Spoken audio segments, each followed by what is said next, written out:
G'day guys, welcome back to my channel. My name is Wildkard. Thank you for being the greatest rugby fans in the world and watching my content. I really do appreciate it. You are here today though because it's possibly Wednesday and it's time to read some rugby news. So first up, let's start in Springboks in South Africa. There has been some rumor going around in the air. Obviously, the head coach of the Springboks at the moment, Jackson Ninaba, is said to leave. So Springboks going to, I think it's Leinster, going to Leinster next year after the Rugby World Cup. So yeah, there's some talks about who's going to be the next head coach, but some information has been reviewed. Some speculation is that Rassie, the King Erasmus, will potentially be taking over the Springboks after the Rugby World Cup, as he had done in 2019. So essentially there's been some information that's leaked that's quite interesting because the Springboks is currently looking for a defense coach instead of a head coach coming out of the Rugby World Cup. So that means that they already have someone in mind to take over the leadership role at the Springboks. And the speculation is that most likely it's going to be, like I mentioned, Rassie Erasmus. With that being said, the remaining supporting staff currently at the Springboks have all resigned and committed to stay at the Springboks. So the obviously the assistant coaches, Unzawandelo Stick, Dion Davis, Dan Human, and Andy Edwards. They have all stayed and committed to the Springboks as assistants to the team. So that means there's some speculations that Rassie himself will take over the team and then potentially groom one of these assistant coaches to become the head coach in the future to take over the role. That is the most likely scenario at the moment for the Springboks. And also, obviously, Kolisi was injured 2 weeks ago with an ACL. That was said that he was going to be out for 9 months, which means that he was going to miss the Rugby World Cup. He had some specialists look at it last week, and it was determined that if he had surgery right away, which he did, so he had surgery on his knee, and he's currently currently set to return before the Rugby World Cup, which means he will be available to play for the Springboks and lead the Springboks to defend the Rugby World Cup in France. That's quite a big turnaround because ACL is not a light injury. He is being rushed back essentially, but the doctors had a look at him last week and determined that he's actually not that bad, I guess. And then with the surgery, he's going to be available for the Rugby World Cup. So that is some really good news for Springboks. But I just really hope that he doesn't come out, in the warm-up and hurts himself right away because he was, because he's rushed back too quickly, right? So hopefully that does not happen. Fingers crossed for Sia. And obviously he was also given an award last week, the National Order of Ikhamanga. I'm not sure exactly what the award is. Apparently this is a really prestigious award. You can let me know how prestigious this is. This is the equivalent of getting like a knighthood or maybe like Order of Australia or something, because this is like one of the most highest honors individual you can receive in South Africa. Next up, once again I was really angry, but I'm not gonna be angry in this video and try to be professional. But once again, the Bledisloe Cup, you guys know, is the most important sporting event in the history of the world every year, okay? And once again this year, the Bledisloe Cup is going to Melbourne, as he had done last year. Last time the Bledisloe was in Sydney was 2021. So yeah, it looks like I have to wait a whole World Cup cycle to watch the Bledisloe Cup in Sydney. So yeah, it's really disappointing, and I don't know why they're going to Melbourne again and 2 years in a row. But yeah, it is happening, and this time it's going to be an MCG. Obviously, Eddie Jones is the big name. They probably gonna try sell out MCG with Eddie Jones, work in the media. So that's kind of like their plan. They're gonna go big and really, if this was last year, they would not go to MCG, right? Like they were not gonna be able to sell out. They were at like I think one of the much smaller stadiums. Last year it was like quite packed, but MCG is a much bigger stadium than the stadium that they had last year. MCG is like 100,000 people could sit in there. So this is a huge move and really big appetite to get a huge turnout for the Bledisloe Cup. Good news is that at MCG for the Wallabies, they only played there twice before. Is it 3 times or twice before? 3 times, I think. The Wallabies only ever lost once. In fact, I was at the MCG the last time the Wallabies played the All Blacks, and we did win. So it was a really sloppy game for the All Blacks in the second half. I thought for sure the Wallabies was going to lose based on the performance in the first half, but then the All Blacks really slumped off. So yeah, Eddie Jones is looking at backing that up and also putting on a huge crowd on display, and also the trash talking has already begun. Obviously, you got 100,000 people to try to fill up a stadium. Eddie Jones is already putting out a bit of trash talking, and he said, the Tasman Sea, it doesn't create Superman on one side, and on the other side, there's people who are going to get bitten. Yeah, that is exactly what the Tasman Sea does, mate. Just losers on one side and winners on the other. And like he's already talked about, there's two on one, 2 wins, 1 loss at the MCG for the Wallabies. So yeah, hopefully Eddie Jones can take that record and go and get one back for the Wallabies. Obviously, the Bledisloe Cup has 2 games. The second game will be in New Zealand, and that's the one that he really need to win to really secure the Bledisloe Cup. So next up, Eddie Jones have reviewed that, not reviewed, but it has been reviewed that the Wallabies will be wearing the away jersey will be white going to Rugby World Cup for colorblind assistance, for colorblind regulations. So basically, we will not be wearing the green jersey, the green away jersey. It will be white for the first time ever. And I guess Eddie Jones will feel right at home with the players wearing white jerseys. And it'll be... But yeah, Eddie Jones came out and said it's not really something that he preferred, but it's out of his hands. He doesn't really care. It's not really something that he's, something that he concerns about. But yeah, it is World Rugby forcing the nations to have a white jersey for colorblind people in some of those games. Eddie Jones did have a talk about about the NRL acquisition of Suaalii. And Eddie Jones basically said his has nothing to do with it, and he is not focused on that because it's not currently available. The player's not currently available to him. And yeah, Eddie Jones basically says that he's focused on the Rugby World Cup, and he's not really care at the moment about the potential NRL code jumpers. That doesn't really help him. But he did mention that the announcement of Suaalii is a bit of like a cattle prod. Really kind of put more spice into the team and really put more urgency into the players to try to lift their performances, to try to keep their spot in their teams, adding a bit more competition, a bit more pressure on everyone. So yeah, obviously, also I would like to make a formal apology. Obviously, the Rugby Australia knows how to make money better than I do, and obviously going to Melbourne every year for all these Bledisloe Cup games is obviously much more profitable than whatever they were doing beforehand, because apparently Rugby Australia has made a profit last year of $8.2 million. So yeah, I apologize. I thought for sure that the business is just going to be racking up debt, and so they have obviously during the pandemic it was pretty bad. $27 million in 2020. I think it was even worse in 2021.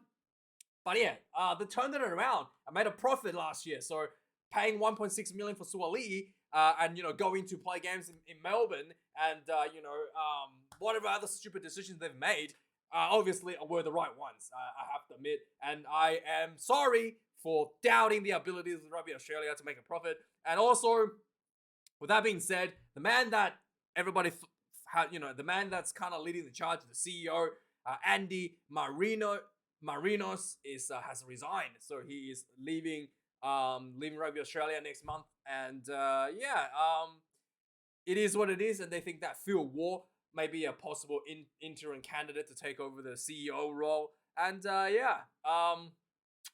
it is what it is. Obviously, my sincerest apologies to Rugby Australia. So this obviously there is also the issue with selections when it comes to Eddie Jones.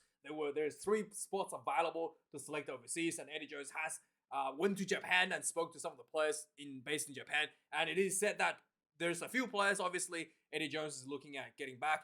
Quade Cooper is one of the players Eddie Jones is has spoken to about, but he's because of the injuries, Quade Cooper hasn't really played at all. Last week he was put onto the field for 1 minute and then taken off because he had an injury, and he basically he hasn't played at all this season in Japan. And the regulation is that he has to play at least 1 game in the regular season to play in the playoffs. So they basically chucked him onto the field for 1 minute and then took him immediately off, so that he becomes eligible to play in the playoffs. But yeah, Quade is, Eddie Jones is not really high on him at the moment.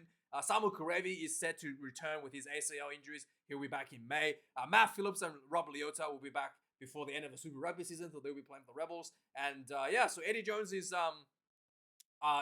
looking at some of these players returning for injuries as well, which will bolster the Wallaby squad.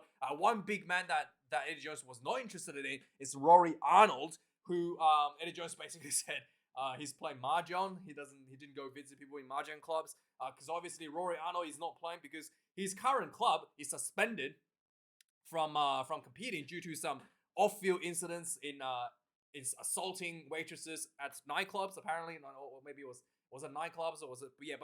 But some of the players went to some establishment and assaulted some waitresses, and as a result, the club has been suspended from playing. So Rory Arnold is currently outside of Swahili, the highest paid player in the world, and he's not playing any rugby because he doesn't want to leave Japan, and his team's not playing, so he's just being like in limbo, so he's not going to be on the radar for Eddie Jones to be available for selections.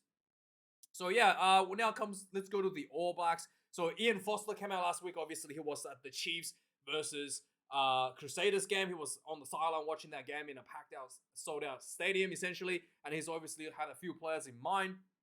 So yeah, he was really interested in Sean Stevenson and Imoni Narawa, who are the kind of like the potential call-ups. Has revealed that they're the potential call-ups for the All Blacks. With the Several Reese injured, so Sean Stevenson could potentially get a run at the All Blacks sometimes this year. Also, there was some talks at there were also talks some of the selections for the Rugby World Cup as well. So let's go to that one first. So the Rugby World Cup selections, obviously for Ian Foster, is a little bit different this year than previous years. The number of players allowed to be taken to France is 33 in the squad instead of 31 as it was previous years. So in 2019, the All Blacks had this issue where they didn't really have a specialist flanker. Specialist was a blindside flanker. That's why Scott Barrett was kind of like in the position. So then in the blindside flanker position, just to save some few spots. And then obviously this year with the 2 additional open. And that was basically one of the reasons many people thought why the New Zealand lost to England. That has Scott Barrett at blindside flanker position. That just really wasn't up to the speed that was required to match up with England. But that's another story. So with 2 additional players that's allowed to be in the All Black squad, Sir Fozzie actually came out with a few really interesting take on what's he going to do with the 2 extra spots. So he's talking about, obviously the selection is going to be 2 50-man team, and then potentially a third hooker, a third 9, and a third 10. If you ask the Springboks, Rassie Erasmus might just say, hooker. Is it going to be a hooker? It's going to be hooker, Dion Fourie, a 9, an extra 9, and then probably another lock. Maybe RG Snyman, right? That's probably going to be Springboks. They're going to jam it with more forwards. But for the New Zealand, I'm really surprised to see they want to take a third 10 instead of a prop. I thought for sure they would take in a 5th prop instead of a third fly half. So yeah, that's really interesting, especially with Beauden Barrett, who can already play fullback, and Jordan, cover multiple positions. So we really don't see why they need another 10. But yeah, that's where this mine at for Sir Fozzie. He wants another 10, a third 10. I thought maybe especially like considering you must have essentially 4 props on playing. If one of your prop gets injured, then you're screwed, right? So yeah, you might even want to take 2 extra props just to make sure that you can actually fill those specialist roles. Because having an extra, like, you can get, like I said, you've already got Bowden Barrett that can cover multiple positions. If Terrell Lomax gets injured, then you're screwed. You only got 4 props. What are you gonna do? Have like what, 1 reserve prop on the bench? I don't even think that's allowed, right? So that's really interesting how Fozzie thinks that they should take a 10 instead of a prop for this spot. I'm sure most teams would take a 10. Take a prop in this third spot instead of anything else. In fact, yeah, you probably have to take a prop. Otherwise, you're really big trouble if one of the prop gets injured. So another name is set to leave New Zealand rugby. That is Sam Whitelock, set to go to France in Pau. That is what it is. Sam Whitelock is he's potentially gonna beat Richie McCaw in most Test caps in New Zealand history. And he's gonna be leaving, and that's gonna be it. He's not gonna beat Adam Wynne-Jones, but he will be beating Richie McCaw potentially. So Damian Mckenzie has signed 2 years with the Chiefs, and obviously he's currently the number 1 most, the best player, best fly half in New Zealand at the moment.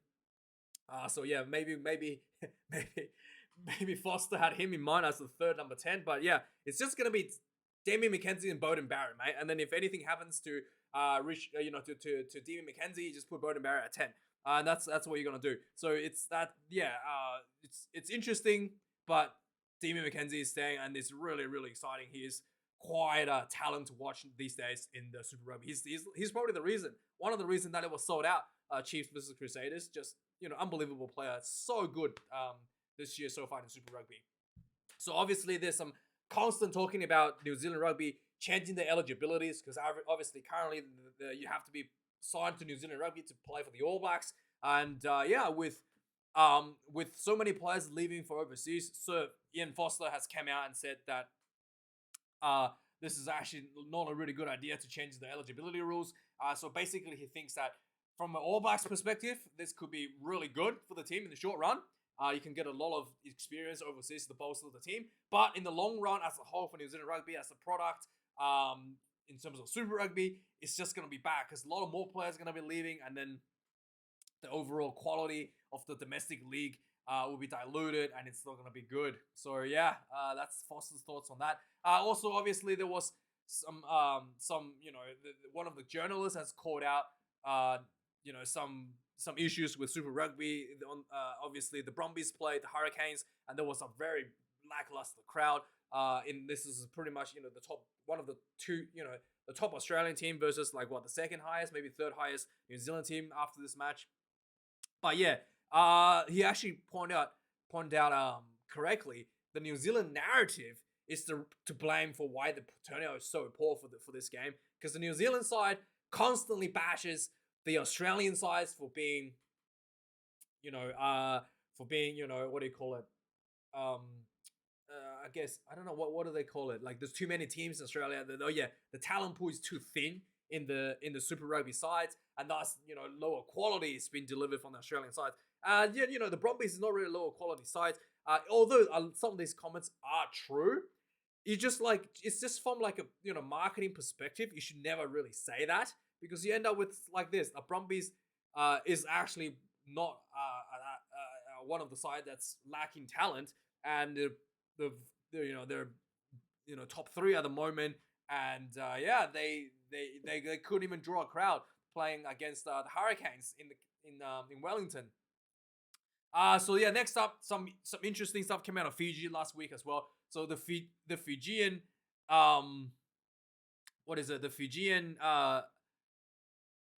senior officials at the Fiji Rugby Union has been basically forced to resign by the country's Attorney General Siromi Turaga. Basically, there's financial issues currently in the Fiji Rugby Union, and there was some really embarrassing moment last week where the Fiji's women's team, Jura's women's team that was playing Australia, did not have food and basic supplies. So the locals, the Fijian locals, some of the best fans, most supportive fans in the world, went and helped out the women's team providing food. Locals, the fans had to provide food for the women's team in Jura's team. That's Fijiana Jura's team. And as a result, this was really embarrassing. So yeah, the Attorney General has forced the board to resign, and the Fijiana Jura would be taken. Will have the remaining games financially supported by Rugby Australia. And yeah, it's really disappointing, but hopefully with this sacking, they will will go the right directions for Fiji. So Warren Gatland has announced a 54-man training squad for the Rugby World Cup.